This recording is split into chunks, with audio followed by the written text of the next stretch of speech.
Thank you, Jessica. Sorry, I Sorry, forgot. no, I should have thought to do that. I'm sorry.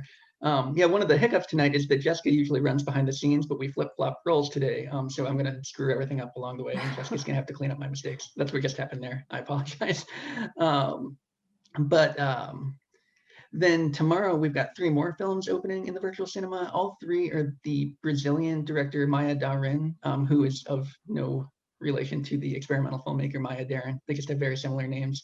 But Maya Darin has a new feature film called The Fever, which showed at New Directors New Films in New York last year. But we've got The Fever and then 2 documentaries that she made earlier in her career to supplement it, Lands and Margin. They're all quite interesting. Lands especially is my favorite of the 3. That one's from 2009, I want to say. And then aside from that, we do these virtual speaking events pretty commonly. This is actually our 2nd one today. Just earlier today, we did a collaboration with the Confucius Institute on Drunken Master. We tend to do a virtual event with the Confucius Institute once a month or so. We haven't announced April's yet, but that announcement should be coming soon. We announce these things on social media. If you wanted to follow us on Twitter and Instagram, it's at WU Film Series, and on Facebook, it's at Webster Film Series. There's also like an email newsletter that we can get you on. If you send us a message in the comments or something, we can add you to that newsletter. And then our own virtual speakers series, every month we focus on one specific director. And then we have one person present on that director, which is what tonight is. This month it's Sofia Coppola. This is the March of Coppola. So tonight's speaker is Jessica Pierce on the film Somewhere, which I'll come back to in just a second. Next week is the final week of March of Coppola, when we have Dr. Diane Carson doing a presentation on Sophia's new one, On the Rocks, which only premiered, last October or something. It's brand new. That one's only on Apple TV. So if you don't have Apple TV already, you can sign up. They have like a 7-day free trial. You can sign up for a free trial and watch it that way, but it's not anywhere else yet. That's the only way to see it, unless you just watch it illegally somewhere. Also, while it's on my mind, I apologize if watching Somewhere caused any of you any trouble. At the time that we put these events together, it was available on HBO Max, but it isn't anymore. So I hope that that didn't cause anyone any grief, and I apologize if it did. But anyway, back to next week. Dr. Diane Carson taught at St. Louis Community College Merrimack for a great many years and was much loved in the community. And she still is much loved in the community. She's a film critic for KDHX 88.1 and the Alliance of Women Film Journalists, among other things. And then once April rolls around, we're moving into a series of events on the Italian horror director Lucio Fulci. And that's got the April Fulci's events, as we've been calling them. It has some momentum in that we have registration prizes. We partnered with Messed Up Puzzles to, they have a few Lucio Fulci puzzles. And then one of our speakers is Kia Wilson. Her book, We Eat Our Own, it's a novel published by Scribner in 2016. We've got a copy of that to give away, but you're just automatically entered if you register and attend any of those events. But yeah, the first one is Kia Wilson on Zombie. That's April 1st. April 8th, we've got Aaron Christensen, who's a Rondo Award-winning genre film journalist, going to talk about City of the Living Dead. And then, yeah, 3 more after that. So lots of Italian horror coming our way soon. But yeah, so now tonight, our speaker, Jessica Pierce, is pretty much one half of the film series staff. I don't know how much you know about behind the scenes in the film series, but for the most part, there are really only 2 of us. It's me and Jessica. So we've got us both here tonight. I hope no one bombs this Zoom meeting, or else the film series will just end. During the semester, we also have a work study, Laura Wilkinson, who's also here tonight. And I imagine a lot of you know Dick Bauer, the projectionist. Dick is not exactly an employee of the film series so much as he works with the film series. He just runs anything that happens in Winifred Moore. And there are tons and tons of events in there. That's not just film series stuff that happens in there. But yeah, Jessica usually does behind the scenes stuff. Like she, I don't know, runs the panel while I yammer away. But now I'm going to get out of the way so I can run the panel while Jessica yammers away. So Jessica. Cool. All right, thank you, Pete. So I'm going to share my screen and just like pray you don't see my notes. Okay, so I'm talking about Somewhere by Sofia Coppola. I'm talking about it because I really love it, and I don't think it always gets the praise that it deserves. But so we spent the past 2 weeks talking a lot about her history, Sofia Coppola's history, her background, her upbringing. And I don't want to talk too much about that, but I do want to get into how she's managed to brand herself in the way that she has. So in her early years, she really declared this image of softness and, pastel tones, creating these themes of loneliness and melancholy and a kind of like delicate blonde feminine beauty.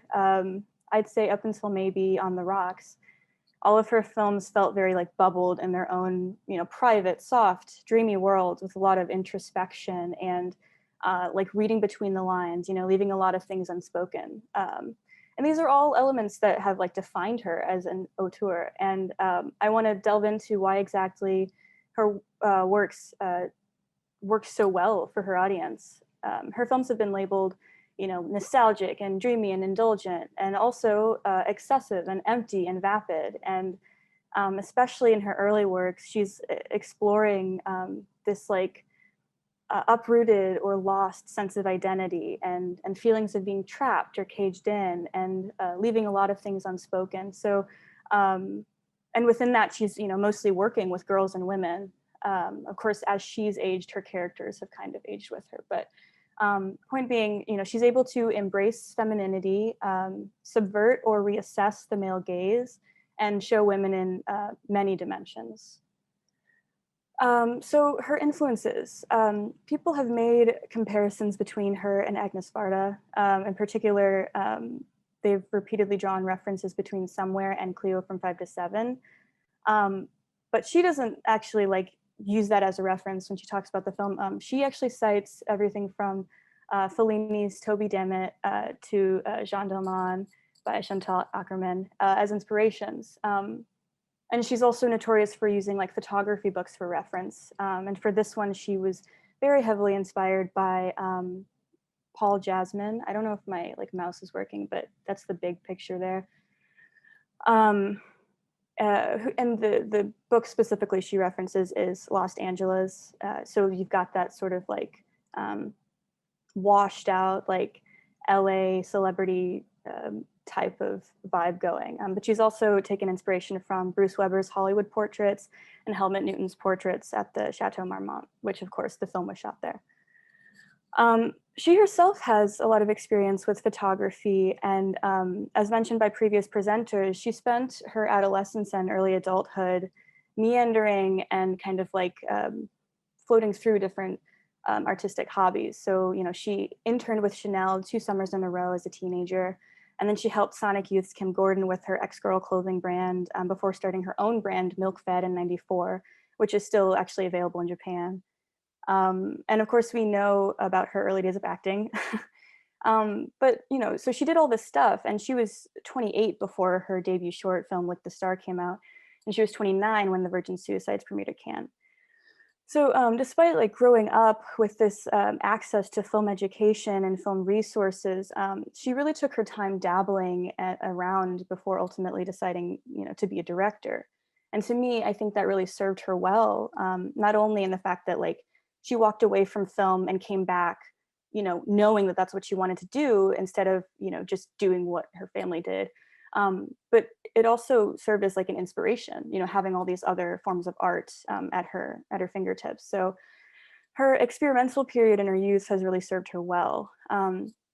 It's evident in many of her characters that the kind of like floaty, lost quality that they possess is inspired by her own life. So like, for example, the Virgin Suicide Girls, who have like no known desires or motive. We know so little about them, including what they want out of life. And we see them lying around their bedrooms, listening to music, fantasizing about life beyond this like cage. And like Charlotte in Lost in Translation, she has a degree in philosophy, but she doesn't know what she wants out of life. Marie Antoinette, though she's guided through the mechanics of life she's supposed to live, she has an internal desire and longing that's like withheld and seldom expressed and like never verbalized. So it's also worth mentioning that these lost characters have their own, metaphorical cages, like I kind of mentioned, that are, expensive or big or glamorous, like a hotel or like, middle-class suburbia or like a palace, as like a queen. But it's clear that Coppola's creations are like labors of love that come from deep within and have a lot of connections to her life. And despite each film differing from the last on like a surface level, the core of her films explore similar themes, all of which seem to stem from somewhere incredibly personal. And this, is in effect is what makes her an auteur. So I want to talk about what works, and I apologize for not having more pictures. I kind of gave up after the first few. But So young women and girls have fully embraced, the narratives that Coppola has shown. And I think what works so well for her is the fact that she's giving this abundant space and voice to women and their problems. She's validating the issues, the drama, the experience of being young, or just like struggling internally in general. And she said before that the teenage years are rife with internal tragedy. And as someone who's fixated on problems a person might never voice to anyone out loud, focusing on teenage girls and young women makes sense because there's a lot of that there. The strength can be even more appreciated when you consider the fact that Coppola can place somebody in a time and a place and give them context and a backstory and a history, and then wipe it all away until we're left with the bare bones. So, a story in its simplest form. The best example of this, I'd argue, plays out in Marie Antoinette, despite how big of a production it was. This is a film that was booed and walked out on at Cannes in 2006, a film that was, heavily, endlessly criticized for its overindulgence and emptiness and total subversion of accuracy. The story takes place in the 1700s, but the soundtrack is notably modern with songs like I Want Candy by Bow Wow Wow and Whatever Happened by The Strokes. There's also no effort to speak German or French, despite the fact that the majority of these characters are, either French or Austrian. And there's the infamous pair of like Converse perfectly placed in the background during the montage sequence. So, there was a lot of outrage when the film first came out because there seemed to be no real attempt at making a traditional period piece. It was considered void of truth. And as Todd McCarthy put in his 2006 Variety review, it was no more nourishing than a bonbon, which is like, referencing all the treats in the film. But Coppola never set out to make a traditional period piece. While working with the Marie Antoinette biographer that she was talking with, she asked, literally, would it matter if I leave out the politics? She set out to tell a story of a girl who was given a position of power, given a husband, given pressure to birth heirs to a throne, and given political influence, at the age of 14. And Coppola challenged herself to make a character from the 1700s and in France relatable to a modern American audience. And in a way, I think she succeeded, though that's more of a personal opinion. But the fact that we're so focused on Antoinette's inner pain and her shame at being unable to produce a child, the fact that we're focused on the friends that she loses and the friends that she makes, the joys of being a mother, the joys of her private sanctuary away from home, we completely miss the fact that France is starving and France is burning. And so, we're so entranced by these brightly colored desserts and dresses and shoes and wealth in the same way that Antoinette is. And by the end, we're jarred into a reality that we've forgotten has been suffering the entire time. We're confronted with rioters and fire and anger, and it's purposefully jolting. It's near impossible to recount a distant history with total accuracy, and that's why I think Coppola chose to focus on the few parts she could retell with love and a sense of personal dedication.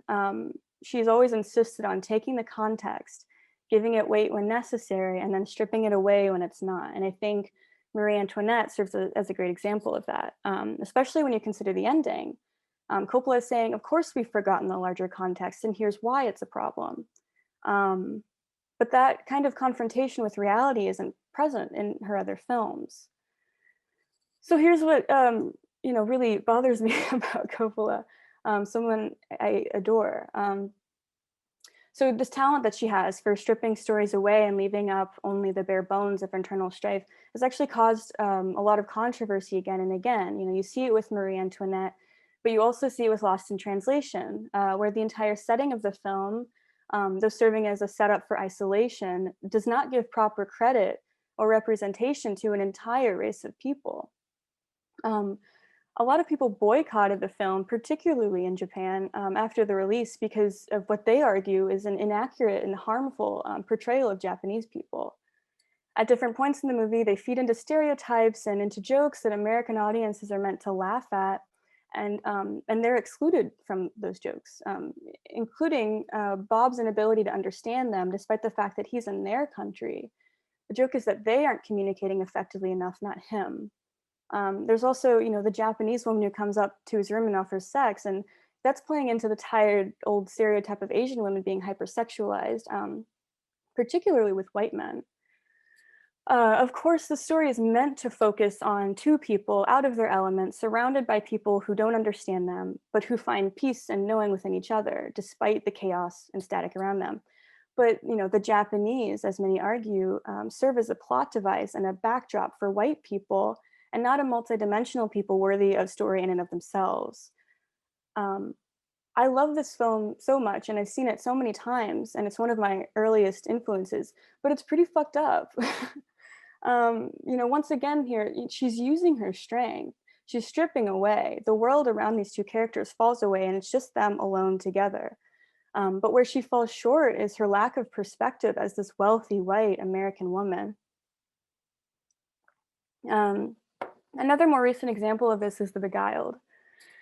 The original book, written by Thomas P. Cullinan, and the 1971 film adaptation by Don Siegel both tell the story of a Confederate schoolhouse during the Civil War.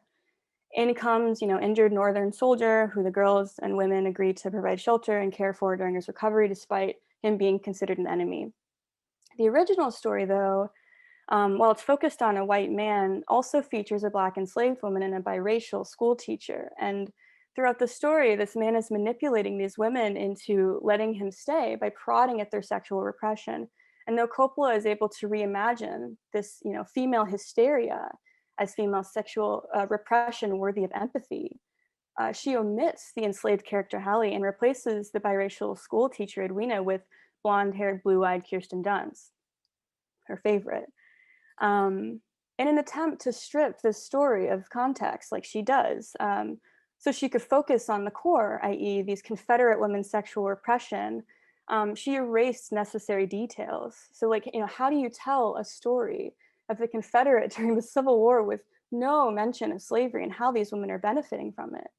Beyond the offhand comment in the beginning, that's like literally, there are no more slaves at the house. Um, Coppola at this point in her career had already marked her work as so white, and The Beguiled just further proves this. The victims are the white women embedded in a world where only their problems exist, in a world where the strength of Black women in the face of enslavement is totally ignored, and in a world where somehow the Confederacy can remain completely apolitical. Where she may succeed at painting a complex and multifaceted picture of the good, the bad, and the gray in between in regards to purity and sexuality and murder. She fails miserably at creating a layered portrait of women who have their feet firmly and proudly rooted in slavery. Her attempt to ignore context in this instance does not help her focus on the core of these people because she's blatantly ignoring a massive part of their identities. She's washing their hands clean of the very wrong that sets up the entire story. Coppola defends this by saying that she knows young women watch her films and she doesn't want to keep a character like that enslaved woman in the story because she feels it would be disrespectful, as if to say Black enslaved women don't deserve to have their struggles represented in this way. But she also claims that including any Black characters would be wrong because it's not her story to tell, which is true. But if that's the case, then why did she choose this story? And this is where my major issues with Coppola come to play. Pete asked me what director I wanted to focus on for the month, and Coppola was my first answer because in a big way, she shaped my adolescence. Everything I said earlier about her talent for connecting to the spirit of youth and nostalgia and reading in between the lines applies directly to my own experience with her as a teenager. I cite her as a major influence in my own approach to storytelling. She has a wonderful knack for saying so much with so little, and she was kind of my introduction to these quiet, drawn out stories.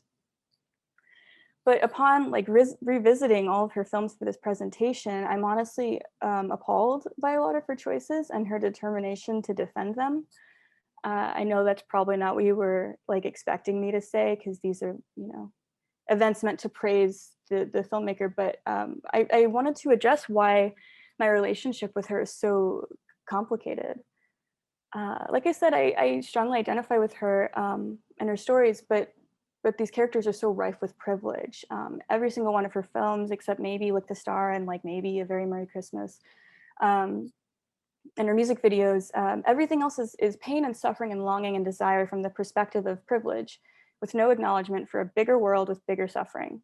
And while she's able to apply universal themes and apply them well, I'd argue that she's also so focused on internal pain and so deep in her own wealth and privilege that she can't really see beyond it. And I welcome conversation about this in the Q&A, of course, too. But her insistence that Lost in Translation is somewhat of a love letter to Tokyo just reads as tone deaf to me. And that's why I think that all of Sophia's attempts at rejecting the greater social, political, racial, historical context inevitably comes back to bite her in the ass. But flaws aside, Coppola has managed to keep churning out quality work, and she lives up to the title of auteur again and again. And her exploration of things we leave unsaid expands and deepens her audience's interest with every project. And so, getting back to Somewhere, Somewhere is commonly criticized as one of Coppola's weakest films, and it's frequently compared to Lost in Translation, but as like the slower, duller sibling. And while Somewhere is considerably more patient, and though she's pretty blatantly recycling her old themes here, I want to show why I think it's so much better than it's given credit for. So, at this point in her career, Coppola had released Marie Antoinette into an unforgiving and critical audience and world. By this point, she's living in Paris with her second husband, Thomas Mars, frontman for the musical group Phoenix, and she's the mother of their one child at this point.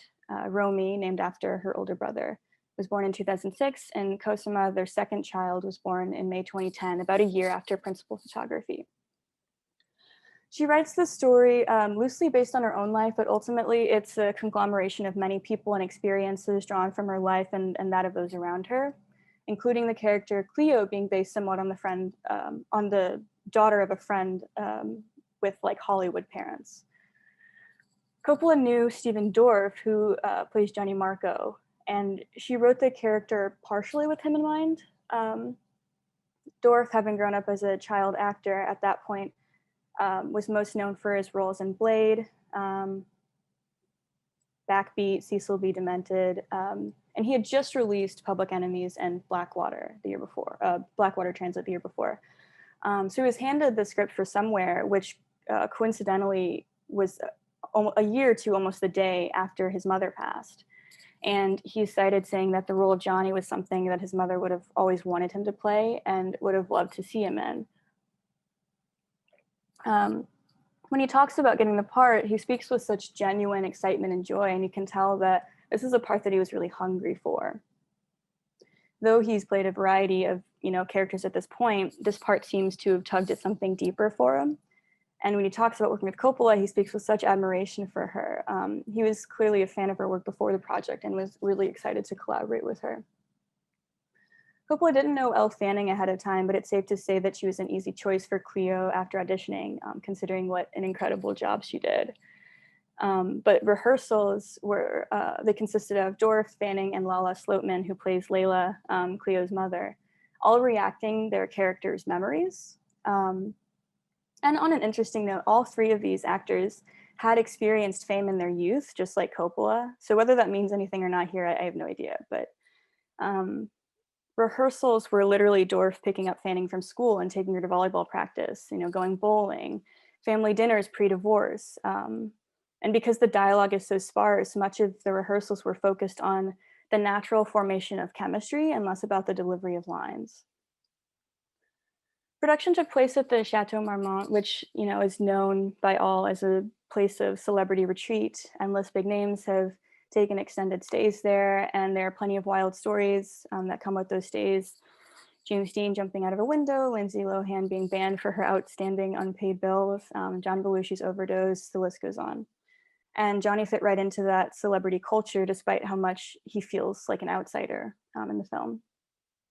During production, Stephen Dorff actually lived in the very room that his character lived in, and different departments got their own hotel rooms for work and storage and everything too. Coppola really wanted a small and simple story with a simple production, especially after coming off a production as big and bold as Marie Antoinette. So the crew was small, and Coppola and Dorff are both quoted saying that the set was very calm and laid back and quiet. Sophia and cinematographer Harris Savides, who later shot The Bling Ring, his last film before dying, wanted to tell a story as simple as possible. They'd recently come off a commercial they'd worked on together, having talked about their mutual grief with coverage shots, despite their necessity. And this in part sparked the drive to tell a story with the simplest means. Like I said before, people rightfully compare Somewhere to Lost in Translation if there are many parallels, but Somewhere is considerably slower. There's not much dialogue, and the few words that are spoken aren't weighted with any like grand convictions. In fact, some of these scenes are mostly improvised, like the guitar hero scene with Chris Pontius's character, and when he's talking to Cleo. But the minimalism applies not only to the dialogue, it applies to every shot in the film. Nothing is extensive or dramatic or over the top, and every shot helps to reiterate the simplicity of the story. In turn, there's tremendous significance in the imagery that's never verbalized, and it's easy enough to miss if you don't pay attention. As quoted by A.O. Scott in his review of Somewhere for the New York Times, a visual vocabulary suited to the story and its environment. If you pay close attention, Somewhere will show you everything. So the rest of this is going to be like an analysis of the shots and why, you know, there's a lot to them despite how simple they are. And I want to start with the opening shot. So we start on Johnny's black Ferrari speeding around a racetrack in the Mojave Desert. And we're opening on this very fast, very loud, very expensive vehicle, but it's moving in circles. The car isn't going anywhere, and neither is the camera. We sit on this wide before the car eventually comes to a stop and Johnny gets out. And when he does, you know, he stands still. Already we're being shown an overabundance of wealth, an overabundance of time. And this pattern can be tracked consistently throughout the film. The opening song, Love Like a Sunset Part 1, is performed by Phoenix, you know, again, Thomas Mars. But what I like so much about this opening track is that it sounds like a revving engine, like the engine of Johnny's car, has been seeped into the song. And it takes this car-like sound and blends it beautifully into this like drony, dreamy melody. And then we have the stripper scenes, which I'm lumping together here. These are there are two of these scenes, both within the first third of the film. We have two strippers played by Playboy Playmates Caritza and Christina Shannon. They have portable stripper poles. They're putting on shows in Johnny's hotel room, giving him private shows. Both times, the performances are shown in their entirety. The dances go on for an obnoxiously long time, and we don't get to skip through them. We sit through these performances for so long, and the acts become absurd and laughably uncomfortable, especially when you consider how tightly packed these women are in their cramped space and how awkward their movements are. Again, we're met with this excess, you know, two strippers putting on a private show for a man who, in the first instance, falls asleep, and in the second one, confuses their names. And the camera is a simple shot in reverse. We're seeing sex appeal stripped down and totally deglamorized. And in typical Coppola fashion, the male gaze is being subverted. However, unlike in her many other films where the protagonist is the subject of the gaze, the protagonist here is the one asserting the gaze. We see him ogle at sex, and we see that he feels nothing, and so neither do we. And then we have, we meet Cleo first, and then not long after that, we're taken to her, you know, ice skating lesson. And again, like the stripper scenes, we're seeing this from start to finish. And Johnny is the watcher. But we're closer in on Johnny here, and the reverse of Cleo moves with her. So no longer are we stationary on a performance, but we move with the subject. And not to mention the rink is so much bigger and brighter and more spacious than that cramped hotel room. It's daylight, and the massive windows are giving so much natural light. So this is an indication that Cleo's presence is making the world a bit bigger. And then we have the special effects scene, which is my favorite maybe. Here we have Johnny getting fitted in a molding for his next movie. And as the material dries, he's instructed to sit still and wait about 40 minutes. And we slowly, incrementally dolly in on Johnny alone in the space, covered in this material for a total of 1 minute and 32 seconds. And dollying in on a subject, usually means to draw emphasis. But what are we emphasizing here? Johnny's face is completely covered and rendered unidentifiable. His features are indistinguishable, and for all we know, it could be anyone under that material.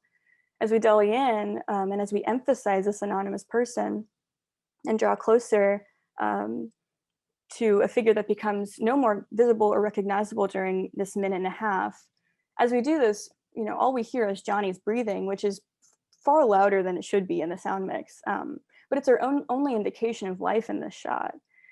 You even hear the landline ring faintly in the distance, but it goes unanswered. And allegedly, Sarah Flack, Coppola's longtime collaborator and editor, and also a frequent collaborator with Steven Soderbergh, she put the sound of the phone ringing in the background intentionally to sort of like reiterate the fact that, the people who were with him have left and Johnny is all alone and, in a sense, forgotten about.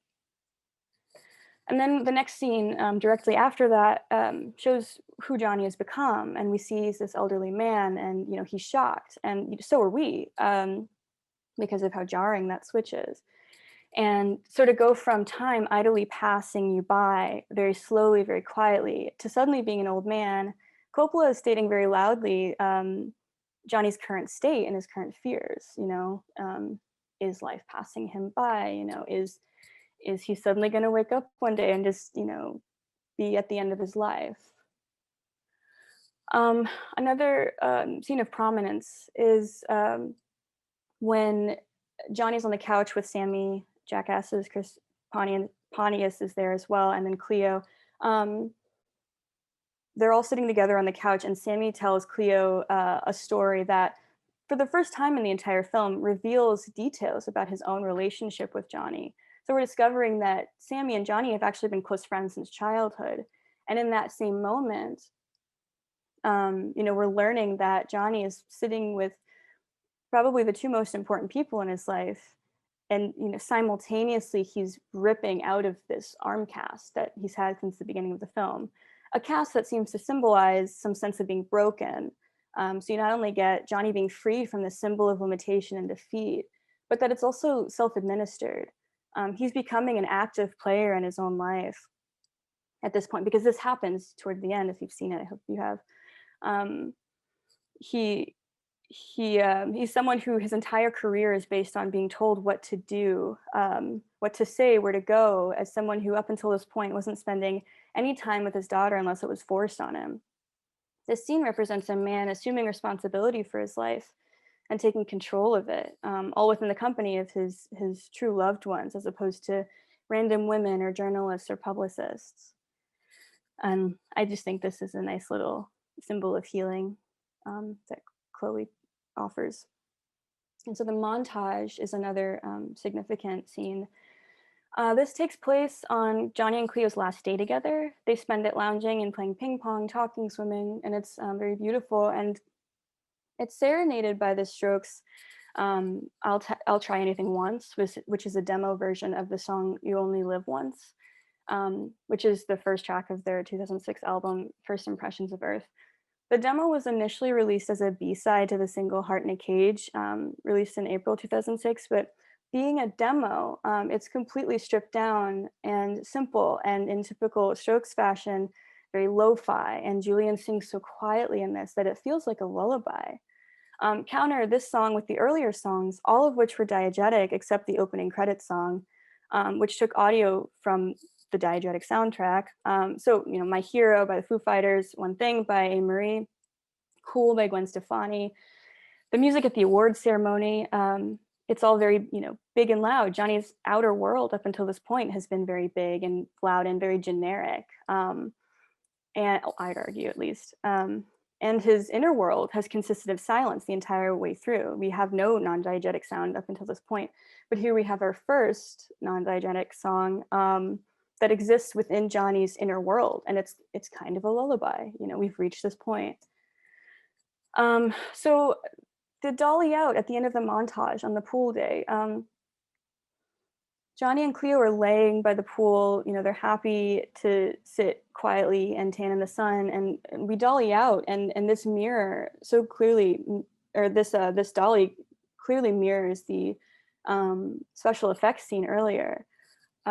It matches because of how deliberately slow and long lasting each dolly is. But the focus is opposite. So instead of dollying in on an animus subject in a dark, encroaching space, Cleo has now once again widened and brightened Johnny's world.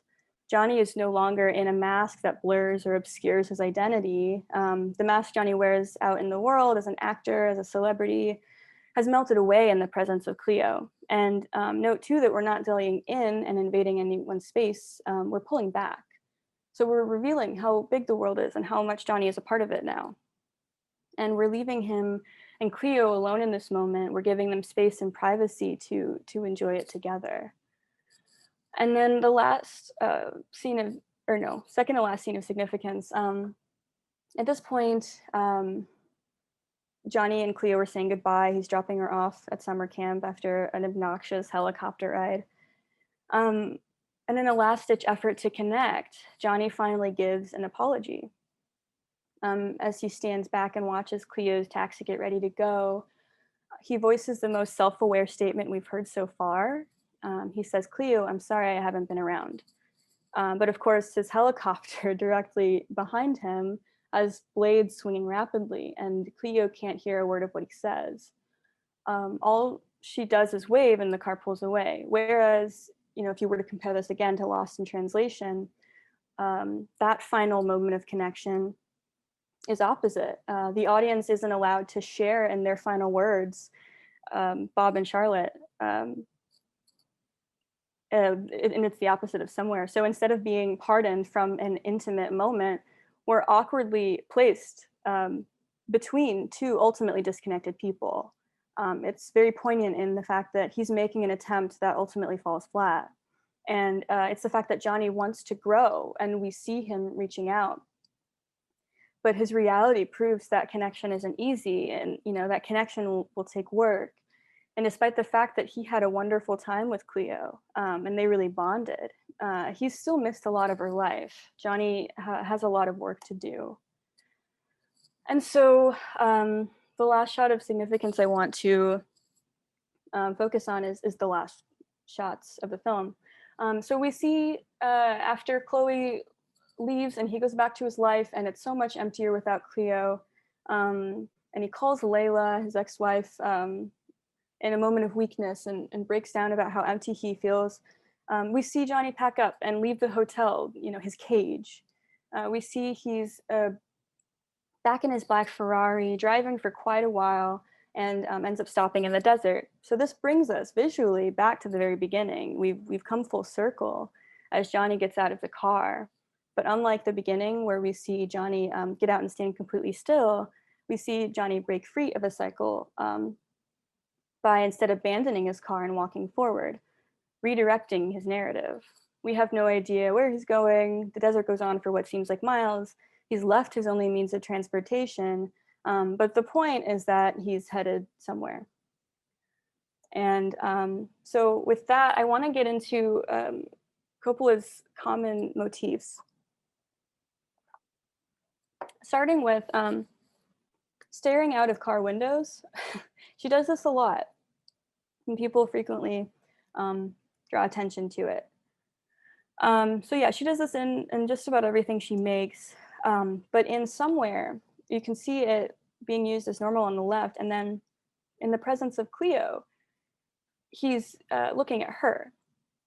So we're using this symbol of saying, you know, what it usually does, which is I'm looking out a car window and I'm lost, and I'm, you know, there's a world out there and I'm inside this car. It gives a sense of longing, and within Somewhere you see that in the car, and then later on in the helicopter when he's by himself again. But when he's with Cleo, he's looking in at her. You know, the outside world doesn't matter because she is his world. And then another theme of Coppola's is glamorous cages. which she uses in just about everything she makes as well. The idea that these characters are so um, uh, uh, privileged. Uh, so, in no doubt, she's applying her own wealth and privilege, and she's frequently exploring these like beautiful, elegant, privileged cages that are removed or protected from the rest of the world. And within these bubbles comes, the feeling of being trapped by a deceptive beauty. And of course, the Chateau Marmont is that symbol for Johnny. And then voyeurism. She doesn't do this in everything, but she does like using at least one voyeuristic shot in her work. And so we see that in Lost in Translation, in The Bling Ring, and then can't really see it, but that's John McBurney in The Beguiled on the like balcony outside of that plantation home. So, she likes to use these shots to remove the audience from the act and give us a moment of objectivity and space from an otherwise very up close and intimate world, because her films are they very frequently feature close-ups and this like quiet, like drawn in intimacy. So you get this one expanded shot as a sense of objectivity or space. And so here's that moment with Somewhere, where Johnny literally gets out of his cab and makes his chauffeur, whatever, wait while he hooks up with a random woman.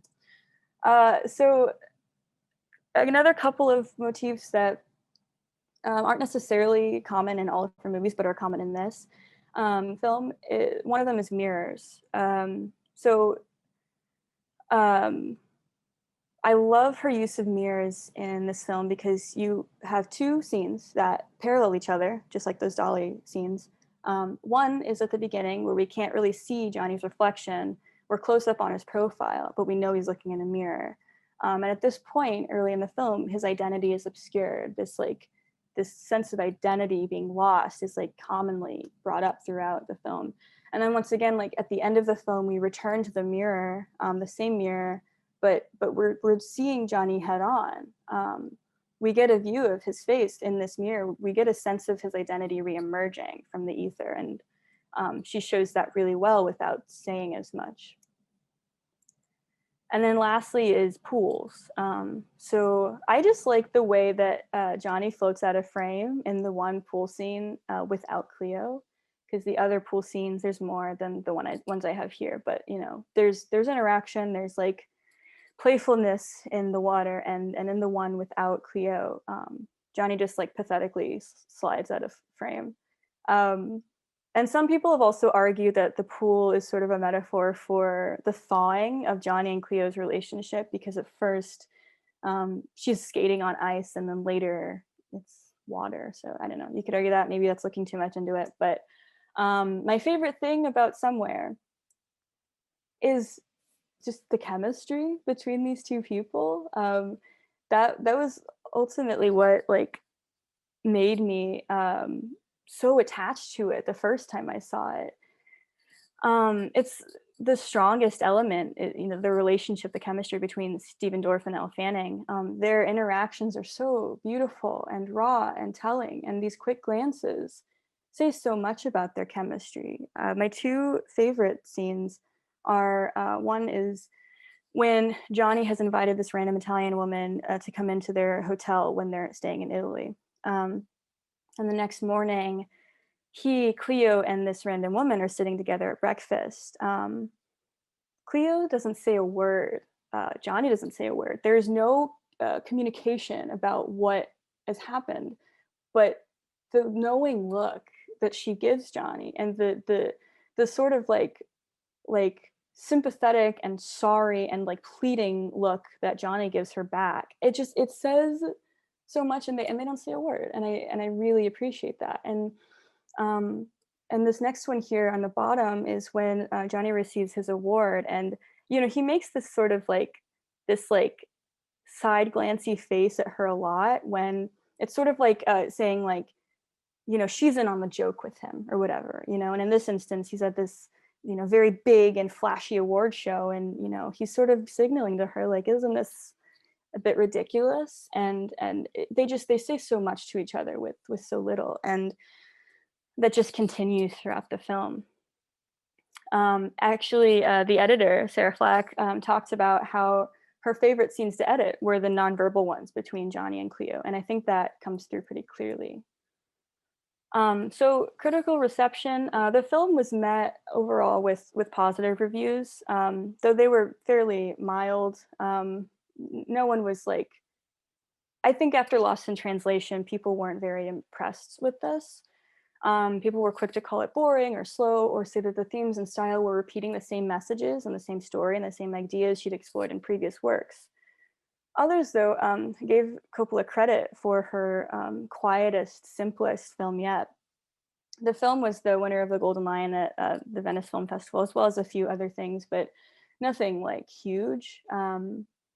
But going back to A.O. Scott's review for the New York Times, I want to end the talk with this quote.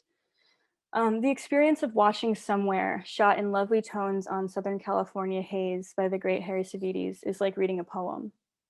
The scenes play off one another like stanzas, producing patterns and echoes that feel like the camera's accidental discoveries, even as they are the surest evidence of Miss Coppola's formidable and subtle art. And with that, thank you. All right, Pete, I guess you can come back on. Okay, thank you, Jessica. That was wonderful. As I'm going to say a few things here, but while I'm talking, feel free to put in questions, preferably in the Q&A box. You can also put them in the chat if you prefer. But yeah, we've got a little bit of time for questions here. So I realized when you were presenting, Jessica, in my introduction of you specifically, I said that you worked at the film series and just left it at that. I feel like contextually, based on your strengths there that you just showed us, it would help our audience here tonight to know that you're a freelance filmmaker. You recently directed the newest episode, One Brick Shy, among other things. You've directed some short films, but then also you've got a background in dance and you work with dance companies in town.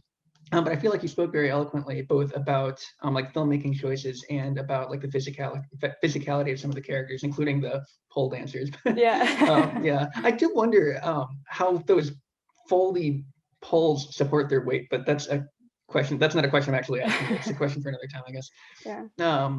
But yeah, so since you're actually the first female speaker in the March of Coppola, and you're breaking our long run of mansplaining Sofia Coppola, I was wondering if you have an opinion about whether Somewhere loses something by not really centralizing a female character. Of course, we have Cleo, but she doesn't have that much screen time. Like, it's not like Virgin Suicides or Lost in Translation or Marie Antoinette, where they basically are about a female. This one's more about Johnny. So does it gain something? Does it lose something? None of the above, all of the above? I think it really gains something because this is the first and only time we're getting a male perspective through Coppola's lens. And I think it's really helpful to see, I guess, from her idea of what a man is seeing out in the world. So like these beautiful women on stripper poles and all these like beautiful women he's sleeping with, one of which he like falls asleep with or on while he's having sex with her. So I think it's like really beneficial to explore this like masculine sexuality because she's never done that before, and she hasn't done it since. And in that way, we're getting this look into a man's world, even though Coppola is a woman, and we're able to see the glory sort of reduced down to this really like pathetic relationship with everybody. We have a question from Diane Carson, who I'll remind everyone is actually the presenter next week for On the Rocks. Diane says, do you see a connection between Johnny driving in a circle going nowhere and Elle swimming back and forth? At least her medium is water instead of concrete. Yeah, I hadn't thought about that. I think that's really interesting, and it could serve as some sort of like foreshadowing for, a path that she could go down if she's not careful enough. I think her father shows as sort of like a warning, because you see her like growing up with these privileges she's afforded, but you also see her like ordering dinner and cooking dinner and making a list for camp, and she's like this tiny adult, and she seems so much more mature than, like, she takes care of Johnny. And so I think like she's meant to really balance him out, but to show Johnny what he has the potential to be, but also, Cleo could be also witnessing the potential of what she could be if she's not careful. I'm wondering if you have insights about how Johnny sees Cleo. Very much the characters, of course, like you talked about Stephen Dorff and Elle Fanning's chemistry, which I completely agree with. But when we're introduced to Cleo, like you get the two scenes with the pole dancers, like what you talked about, but then it juxtaposes that with Johnny watching Cleo ice skating at like a fairly similar move. But then also she's later kind of integrated into his friends, where there's a lot of like playing video games with him and Chris Pontius and her. So is she? I mean, like presumably she's not sexualized, hopefully, but is she like a woman in his eyes, or is she a friend in his eyes? Like, does he actually see her as a daughter? Like, what is his relationship with her, do you think? Yeah, I think that's an interesting question. I think ultimately it's this like integration of a person into his life and into his world. And so maybe she's like a daughter, even though it doesn't feel like she is. But like more so, she's this person who is being let into Johnny's life, like the only person that Johnny has allowed in, and who is willing to come in with him. Yeah. In either the research that you did preparing for tonight, or just in your own opinion, I was wondering if you encountered anybody placing this film among the slow cinema movement. Um, yeah, I mean, like we've shown a couple of Bellatar films in the virtual cinema, but then Harris Savides worked with Gus Van Sant in his Bellatar inflected films, Last Days and Elephant and Jerry. Do you see this film as part of that movement or not? I do. I think it's gotten like criticism as if it's not, or as if it weren't. I think that people weren't maybe or watching it with that approach. And so I think that if you're going into a movie with this expectation, and then you see that it's a part of the slow cinema structure, I think you will be let down or disappointed. But I think ultimately it should be a part of that. We have a question from Emma Bryant. She says, I, I really like what you said about how Coppola strips context from her films. Do you think there's some context here and somewhere that we're missing out on? I think the context is so the context for this is this like Hollywood world, the sort of the flip side of the elegance and the glamour of Hollywood and fame and fortune and everything. So we're getting that, but I think that she doesn't really like we're stripped away in the sense that we're so focused on these two characters that the outside world is irrelevant. But we are getting the context of at least of Johnny's life and his world. It's not nearly as like reductive as like The Beguiled, in my opinion. It's pretty different from that. We have a comment/question from Dan Yesvik, who is the presenter for Lost in Translation, which I think many of you attended 2 weeks ago. Dan says, "Thanks for this wonderful talk. I like especially what you say about Coppola and Marie Antoinette and the blending of period and modern styles and forms. I always like that she points out that most period pieces are really not authentic, but rather refashioning according to current tastes and trends. These films seem to both indict and indulge in fashions, old and new at the same time. Any thoughts?" Yeah, I mean, I think that's the whole thing with Marie Antoinette, is that like period pieces can't be accurate.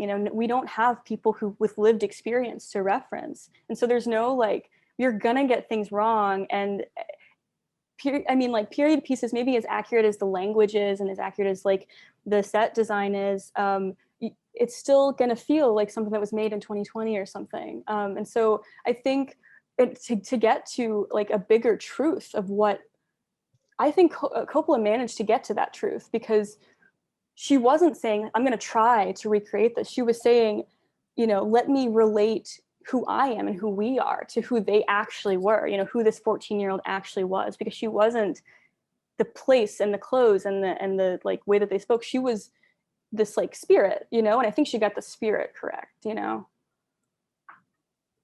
got one from Joshua Ray. Do you attribute the completely stripped down nature of Somewhere as an answer to both her experience of making Marie and the pomp and circumstance of Marie itself? I think she called Marie her mouchette, but at least on the surface, this one is her getting closer to Robert Bresson.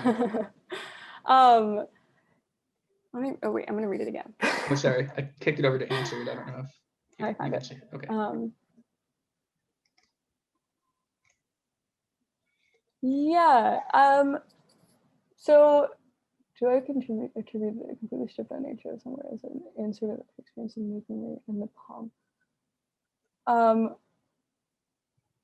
I think so. I don't know. In a sense, I feel like it's very self-aware. I think it's sort of like pointing a finger to the wealth and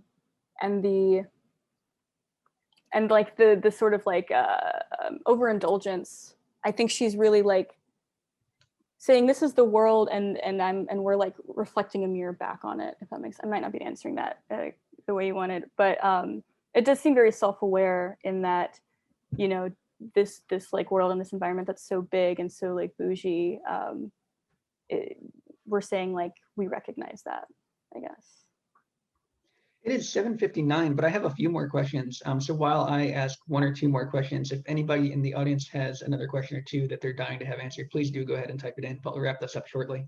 But in the meantime, while you've got that warning that we're about to close, I was wondering what you make of the fact that Johnny has a Cleo tattoo. I feel like this film was made sort of on the cusp between where tattoos were as big a part of American culture as they currently are. So he has a lot of tattoos and they seem kind of random. But before you meet Cleo, you see that he has a Cleo tattoo. And then when you're introduced to Cleo, she's writing her name on his cast. So is the tattoo a trivialization or is it a proper tribute? Like, how do you see that? That's a good question. I mean, it feels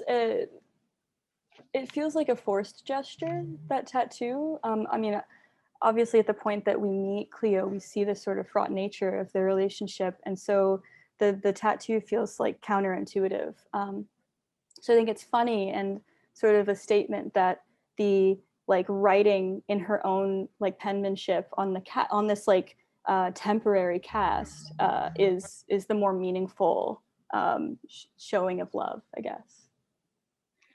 I'll ask one more, and then if we don't get any more from the audience, we'll wrap up. I was wondering, you talked about this a little, but I wanted to go back to it. What you think, what you make of the sound design in general. She's so good with music. I mean, like she in large part made her name on how good she is with music. The last two Coppola films we saw in the March of Coppola were Lost in Translation and Virgin Suicides, which are so good with music, both of them. And this one, she's not bad with music, but it's not as like forcefully employed. But then also like there's so little dialogue, and when there is dialogue, like it tends to be very muffled. Like you talked about the scene where Johnny's sweet line to Cleo is muffled by the helicopter behind her. But yeah, do you think this gambit works, and what exactly is she going for with everything being mixed so low and so much silence and stillness?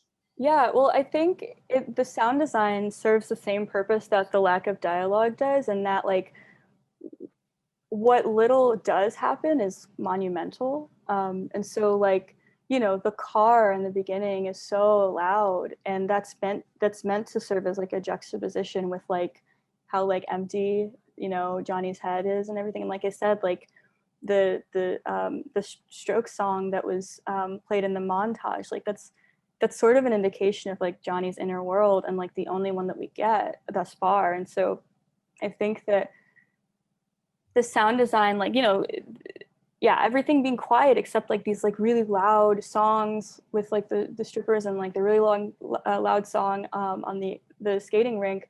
I think it's just like it's meant to be a bit jarring and like to show like, yeah, just how like depressed and like vacant Johnny's inner world is. All right, well, that's great. We'll go ahead and wrap it up there. So thanks again, Jessica. That was wonderful. I'll see you in the office tomorrow. We can talk about it more. But yeah, thanks to everyone for coming. To a friendly reminder, please do come back next week for the final March of Coppola event with Dr. Diane Carson and On the Rocks. And then it is kind of a strange leap, admittedly, to go from Sofia Coppola to Lucio Fulci. I don't know how many people are in the middle of that Venn diagram. But yeah, I would welcome you and encourage you to come back for the April Fulci's events as well. But until next week, thanks again, and I'll see everybody later. Thanks, everyone.